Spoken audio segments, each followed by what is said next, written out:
Friends, welcome to my YouTube channel. Now we are discussing about the standardization of the about the cryptocurrency and blockchain. So, in April 2016, Standards Australia submitted a proposal to the International Organization for Standardization to consider developing standards to support blockchain technology. This proposal resulted in the creation of the ISO Technical Committee 307. So, the blockchain and distributed ledger technology is the technical committee has working groups relating to the blockchain terminology. So, reference architecture, security, and the privacy, identity, smart contracts, governance, and the interoperability for the blockchains and DLT, as well as the standard specific to industry sector and general government's requirements. So more than 50% are participating in the standardization process together with external license such as the Security for the Worldwide Interbank Financial Telecommunication, that is known as SWIFT, and the European Commission and the International Federation of the Surveyors and the International Telecommunication Union,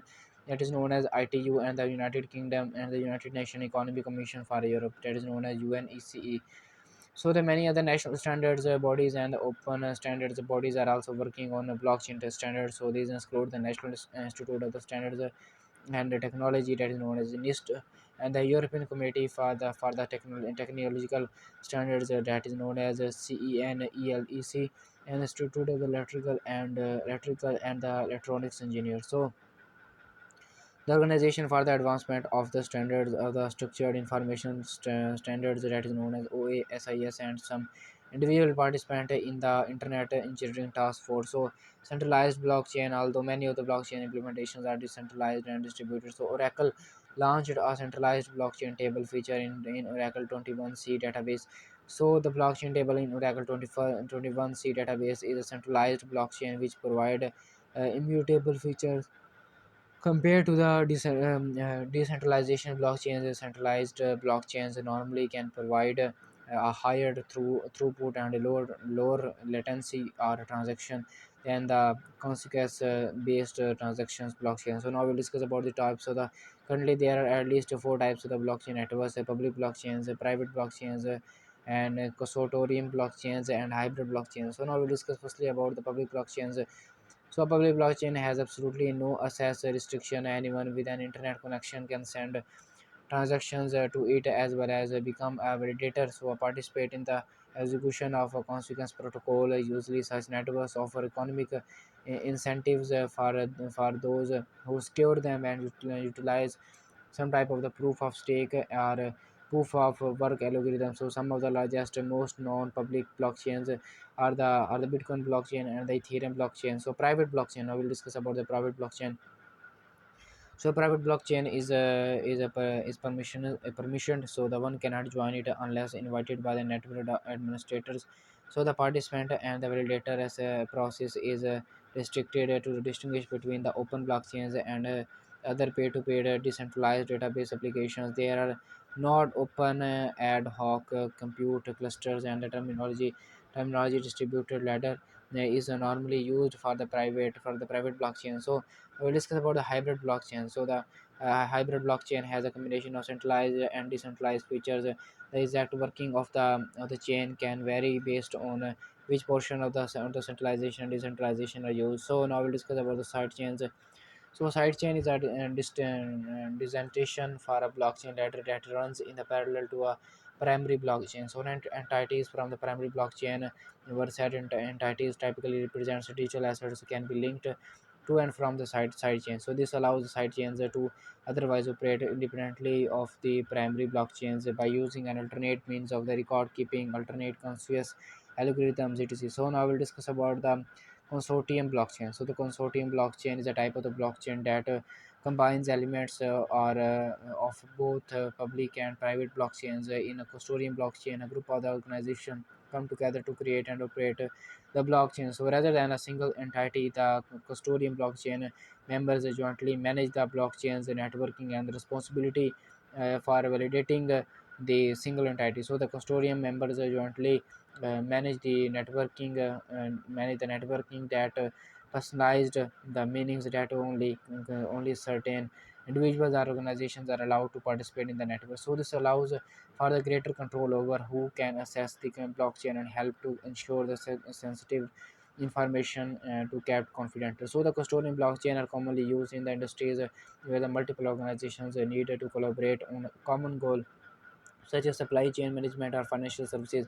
So, one advantage of the custodian blockchain is that they can be more efficient and scalable than the public blockchains, as the number of the nodes required to validate transactions is typically smaller. So, additionally, custodian blockchains can provide greater security and reliability than the private blockchains, as the custodian members work together to manage the network. So, some examples of the custodian blockchains include the Quorum and the Hyperledger. So, now we discuss about its uses and uses. So blockchain technology can be integrated into the multiple areas. The primary use of the blockchains is as a distributed ladder for the cryptocurrencies such as the Bitcoin. There were also a few other optional products that had matured from proof of concept by late 2016. So as of the 2016, some businesses have been testing the technology and conducting a low-level implementation to the GAZE blockchain effects or geo or organizational emergency or efficiency in their back office. So in 2019, it was estimated at around 2.9 billion dollars were invested in the blockchain technology, which represents as 89% increase from the year prior. So additionally, the International Data Corporation has estimated that corporate investment into the blockchain technology will reach 12.4 billion dollars by 2022. So furthermore, according to the price Waterhouse Coopers, that is known as PwC, the second largest professional service network in the world. Blockchain technology has the potential to generate an annual business value of more than $3 trillion by 2030. So PwC's estimate is further augmented by a 2018 study that they have conducted, in which the PwC's survived 600 business executives and determined that 84% have at least some exposures to ultimate to utilizing blockchain technology, which indicates a significant demand and the interest in blockchain technology. So in 2019, the BBC World Service Radio and the podcast series 50 Things That Made the Modern Economy identified blockchain as a technology that would have far reaching consequences for the economics and society. So, the Economist and the Financial Times journalist and the broadcaster Tim Harford discussed why the underlying technology might have a much wider applications and the challenges that needed to be overcome. So, he first broadcast was on June 29, 2019. So the number of the blockchain wallets quadrupled to the 40 million between the 2016 and 2020. So a paper published in the 2022 discussed upon there is a potential use of blockchain technology in sustainable management. So now we'll discuss about the cryptocurrencies. So the most cryptocurrencies they use blockchain technology to record transactions. For example, the Bitcoin network and the Ethereum networks are both based on blockchain. So the criminal enterprises Silk Road, which operated on Tor, utilized cryptocurrency for payments, some of which the U.S. federal governments have seized through the research on the blockchain for future. So the governments have mixed policies on the legacy and legality of their citizens or banks owning cryptocurrencies. Or the China implementations blockchain technologies, several industries including national digital currency, which launched in 2020. So to strengthen their respective currencies, Western governments, including the European Union and the United States, have intended similar projects. So now we'll discuss about the smart contracts.